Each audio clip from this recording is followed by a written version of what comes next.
Hey, what is up, mortals? Welcome to Season 2 Part 1 of What If Quirks Were Outlawed. I just wanted to greet you guys by just saying, sit back and relax, you're in for a treat. So, we begin. The AQTF made quick work of everyone in the fight club, overwhelming them with both man and quirk power. Everyone was restrained, cuffed, and unarmed before being taken away, all except for one. That was Overhaul. And he was being held in the same spot that they had caught him in. The AQTF wouldn't have many good reasons to do this, but he could still think of some. He imagined that they would interrogate him with some inhumane methods, which in turn meant that they needed something from him.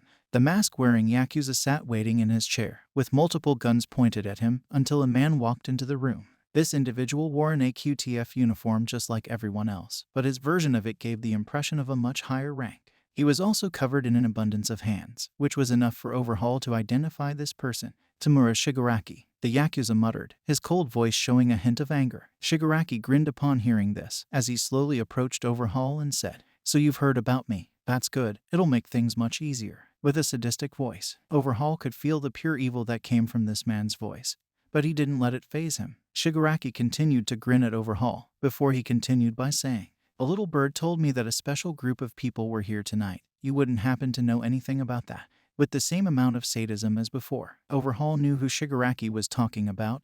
The vigilantes. Word must have reached them quickly, which could be part of the reason that they're here. The easy way out would be to talk, but he wasn't going to do that. Not only did he have a deal with him, he also had high respect for Dekaroo. He wouldn't rat him out for anything. "We get a lot of visitors, so I'm afraid that I don't know what you're talking about," Overhaul answered, dodging the question while hoping that Shigaraki would take it as the truth. This didn't happen, however, as the hand-covered man continued by saying, "Oh, but you do know who I'm talking about. You wouldn't mind telling me what hole the vigilante rats escaped through?" With a more playful tone this time, Overhaul silently cursed, for there was no way to get out of this without being hurt. Dekaroo and his friends must have escaped through one of the secret tunnels, but he still refused to sell them out. The mask-wearing Yakuza shrugged lightly, before answering by saying, "Why would I know where they are?" With the same cold voice as before, Shigaraki stood silent for a while, until he punched Overhaul out of his chair. The Yakuza grunted in pain and got a bruise, as he fell onto his knees. "Wrong answer, try again," Shigaraki then said, sounding more sadistic than before. Overhaul remained silent this time, refusing to answer. Shigaraki grew impatient, until grinned even more and said, "I thought I would let you know this. Everything you owned and worked for now belongs to us, and you will never have a part in it again." With the same voice as before, Overhaul was infuriated upon hearing this. The mere idea of the AQTF using his resources and supplies boiled his blood, and it reached a critical point. The Yakuza's gloves tore themselves apart, signaling quirk usage as he reached for the ground. He was abruptly stopped, however, by something sharp and fast cutting through all of his limbs. "I wouldn't do that if I were you," a new voice said, making Overhaul look up to see. This person was also wearing an AQTF uniform, but what made him stand out were the giant red wings on his back. Overhaul immediately recognized this person as one of the greatest agents that the AQTF had to offer, Hawks. Shigaraki looked at the bleeding and pathetic Overhaul, until he looked at the officers that were guarding him and spoke. "Do you call that unarming?" he asked with a tone that was both sadistic and angry. The officers didn't answer Shigaraki, as he squatted down to Overhaul's level while saying, "This is how you unarm someone." Quite manically, as he reached for the arms of the pathetic and horrified Yakuza, Midoriya and the others managed to get to safety. The tunnel had led them to an alleyway that was far from the AQTF's reach, just like Rappa had told them. Now they just needed to get back to the hideout and treat Midoriya's wounds. But the newest additions of the group didn't seem to get that. "What do we do now?" Ashido asked, keeping her eyes peeled for any sign of danger. Kirishima was carrying Midoriya with the help of Ajiro, as he answered by saying, "Now we get to the hideout so that the others can help us with Dekaroo." With a calm voice, Ajiro looked intrigued upon hearing this, as he asked, "Hideout? So there are more vigilantes?" With a tone that was a mixture between curiosity and shock. Kirishima's expression remained calm, as he answered, "Yes, and I had the exact same reaction as you. Now, we need to find the others before," Kirishima said, but was cut off by someone joining in and saying, "Before they find you." This voice was completely unknown to most of the group, except for Kirishima and Midoriya. The two looked towards the source of said voice, and said, "Aizo, call me Eraserhead out here." The man cut them off, almost sounding a little annoyed. The newcomers were confused, but they calmed down when realizing that both Kirishima and Midoriya knew this man. Aizawa came closer to them, Midoriya more specifically, before looking very angry and saying, "You are a magnet for trouble. You're lucky that I followed you down there," with a tone that sounded like a teacher scolding his student. Midoriya and Kirishima were shocked to hear that Aizawa had followed them, but then realized that it was a good thing. Rappa seemed to have trouble with his quirk during the fight, which could only mean one thing. So you were hiding in the crowd and erasing Rappa's quirk, Midoriya stated, finding it hard to speak through his injuries. Kirishima already thought that someone in the crowd had been interfering, and therefore he was relieved to hear that it was Aizawa and not some criminal that would later ask for compensation. The others, however, were shocked. They believed that Midoriya was the one who was messing with Rappa's quirk, but that turned out to be false. What was the green-haired vigilante's quirk? Was it something so dangerous that he couldn't afford to use it even against Rappa? The newcomers pondered these questions as Aizawa got back on track by saying, "You're too reckless. You should have called and waited for backup before entering. That way we could have done this in a much safer fashion. But, at the same time, I'm glad that you went in when you did. If you had waited for backup it would have been too late, and I sense that you gained something valuable down there." With a voice that slowly went from scolding to relief, Midoriya was confused upon hearing this. He could tell that Aizawa wasn't talking about the three that they just saved, so what could that have been? The green vigilante was about to come to an answer, but his thoughts were stopped by Aizawa once more. "We should head back. The others should be waiting for us by now," the tired-looking man said, before proceeding to walk out of the alleyway. Everyone started to follow him, with Ojiro and Kirishima still carrying Midoriya. The green-haired boy, however, was having it rough. His injuries made his chest feel heavy. As such, it made it hard for him to breathe properly. The only person to notice this was Uraraka, as she nervously looked at her own trembling hands before she walked up to the injured vigilante. Everyone stopped and looked at her in confusion as she said, "Oh, let me help you," with a trembling voice, before reaching her trembling hand towards Midoriya's chest. After contact, the green-haired boy could feel how part of his body turned weightless, which made it easier for him to breathe.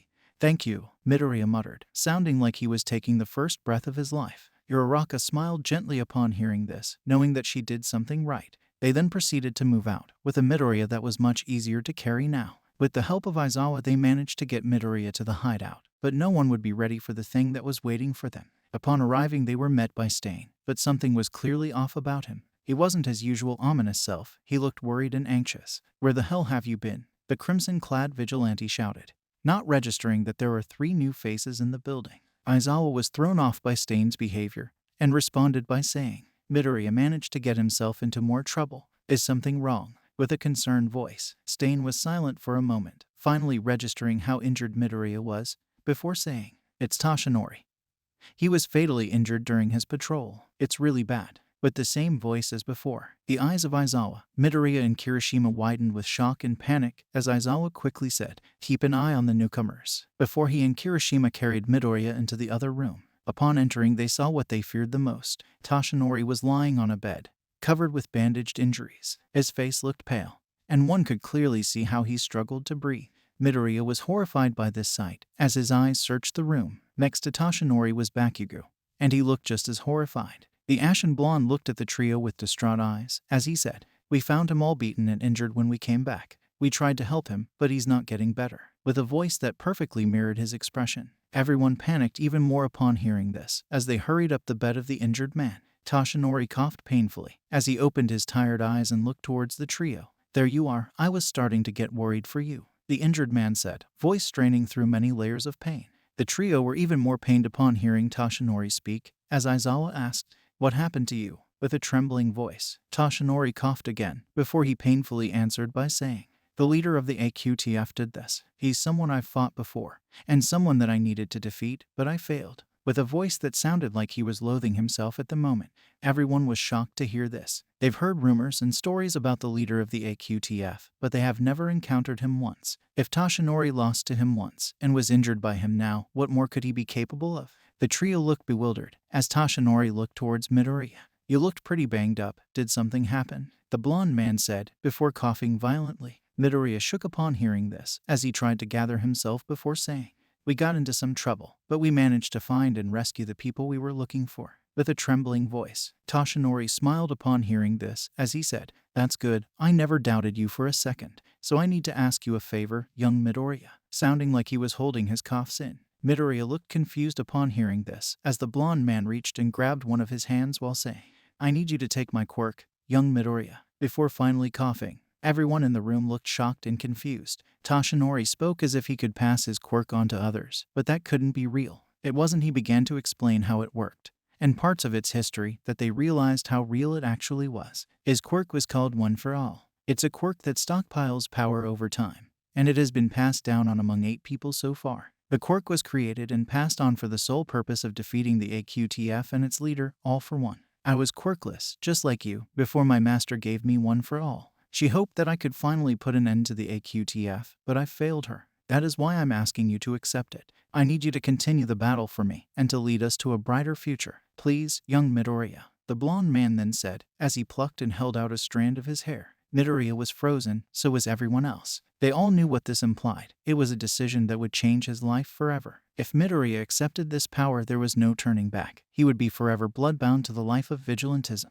The green-haired boy looked decisively at the strand of hair that was held by the trembling hand of Toshinori. How could he be the one that he chose? In this room alone there were at least 2 others that would be a better choice, so why him? Midoriya couldn't find an answer to this, but decided that it didn't matter. What mattered was that Toshinori wanted him to be his successor, and by accepting the quirk he would accept the burden of the 8 users that came before him. The green-haired boy reached for the hair with a trembling hand, until he managed to grab hold of it. He then swallowed it, before saying, I hope that I can live up to your expectations. With teary eyes, Toshinori only smiled upon seeing this, as he responded by saying, You already have, young man. With a weak voice, Toshinori then let his trembling hand go limp, as he felt his body getting lighter and lighter. He carries our power now, master. He will lead us to a brighter future, the blonde man said with his last breath, before he closed his eyes for the last time. Everyone in the room was still and silent. Then a loud thud was heard as Midoriya fell to the ground and began trembling. After that, Stain burst into the room with the other teens behind him, wondering what that loud thud was. They all stopped in silence, however, when they witnessed the lifeless body of Toshinori. Stain dropped the knife that he was holding, as Midoriya curled up and began crying. This was followed by Bakugo, who shouted, Damn it, in pain and anguish, before readying himself to destroy something with his explosions. He was quickly stopped, however, by Kirishima, who grabbed and held him down from behind. Let go of me, you crook. Bakugo shouted in more anguish, sprattling and moving to break free from Kirishima's hold. The redhead didn't budge, holding in his own sorrow as he said, You need to calm down. This won't bring him back, in a way that he knew would reach Bakugo. The blonde stopped struggling, realizing that Kirishima was right. He resorted to clenching his fists and gritting his teeth as tears began falling from his eyes. Midoriya was still curled up on the ground and crying his eyes out. He was so lost in it that he barely noticed how Uraraka had walked up and put her hand on his shoulder. The green-haired boy barely gave it any recognition, however, and continued mourning. What followed for the vigilantes was many long minutes, maybe hours, of silent mourning. Aizawa covered Toshinori with a white blanket before putting him into another room, while Stain began treating Midoriya's injuries. No one uttered a single sound during this time. Everyone just knew exactly what to do and how to help each other. After everything was done, they sat in silence, trying to fully comprehend everything that was happening. Most didn't know what to do, especially those that knew Toshinori. If this All for One could defeat him, what hope did they have? Was there even a way for them to win? What should we do? Kirishima muttered, his voice heavily weighed down by his mood. The room was silent for a long while, for no one had an answer. They were clearly at their lowest point, and no one knew how to get up again. The silence continued until an answer broke it. We honor Toshinori's legacy, and we do it by continuing the battle. A voice said. Everyone looked in shock to see that it was Midoriya, and he looked like he had found a new form of determination. Toshinori died for this cause, so we're going to make sure that his death wasn't in vain. We'll continue fighting until we win, until the AQTF is no more, the green-haired boy said, his determination not leaving his voice. Everyone was shocked upon hearing this, not knowing what to say. That is when Bakugo spoke up. You'll need an army to do that, and the AQTF has all of society turned against people like us, the blonde said, his voice being passive-aggressive. Midoriya's expression didn't change, as he looked towards Bakugo and said, Haven't you ever wondered why society is turned against us? Why they never let the media report on anything that we're doing? It's because they know that people will follow us, so they control how society sees us in an effort to stop us from gaining followers. But we can change that. With the same voice as before, everyone was equally shocked now, and they were even curious. That is when Aizawa spoke up. If we let people see us more often, we change how they view us, and the media will write about us, the tired man said, having finally understood what Midoriya was trying to say. Midoriya nodded towards Aizawa as he continued, We'll let people know that we exist, and we'll show them that they can fight back, the green-haired boy said, sounding more determined. Everyone was even more shocked to hear this and started to think. Kirishima, on the other hand, started to giggle as he said, So you'll tell everyone that they can do it? Your nickname suits you even more now, Dekaru. With a more joyous tone. Midoriya cringed a little upon hearing this, while some of the others giggled at his reaction. Bakugo was one of those. And he then said, Dekaru, I like it. Not only does it have a good ring to it, it suits you well. With a much friendlier tone. Midoriya cringed even more, realizing that he would never escape that nickname. Stain was impressed by Midoriya. He showed a determination that he had rarely seen. And he now knew that he was someone who shared his beliefs. It could work. It's a high risk, but there's an equally high reward. Aizawa then said, having finished his take on Midoriya's statement. Everyone listened to his words, before Bakugo spoke up and said, I'm with you, just don't bring me on any more suicide missions. With a determined voice. This was followed by Kirishima, who said, I'm with you too, let's beat those bastards. Sounding like he was getting fired up. I'm with you too, Ajiro then said. So am I. Ashido followed. As same here. Uraraka then finished, her voice trembling slightly. The teens then formed a circle of hands, showing that they were all on board with this. The ones who remained were Stain and Aizawa, who looked at each other before smiling and saying, We're with you too, problem child. With a little hint of determination behind his voice. They too joined the circle of hands, looking at each other with determined looks, until Midoriya spoke up. Toshinori's death will not be vain. We'll beat the AQTF and change society for the better. The green-haired boy shouted, sounding like he had never been uncertain in his entire life. The others shouted in confirmation to his words, agreeing with everything that he said. Midoriya looked at his companions one more time, before finishing by saying, Let's do this. Outro. Thank you all for sticking around and I hope that you enjoyed. Before you leave, we would just like to let you know that We the Celestials has many other channels for your entertainment and viewing purposes. All the information you'll need is right below here in the description, so feel free to check out all the other incredible projects our team creates. Secondly, on behalf of We the Celestials, I'd like to thank everyone involved in the production of today's awesome content. Their details will be in the description below. That's all for today's video, so goodbye and have a divine day.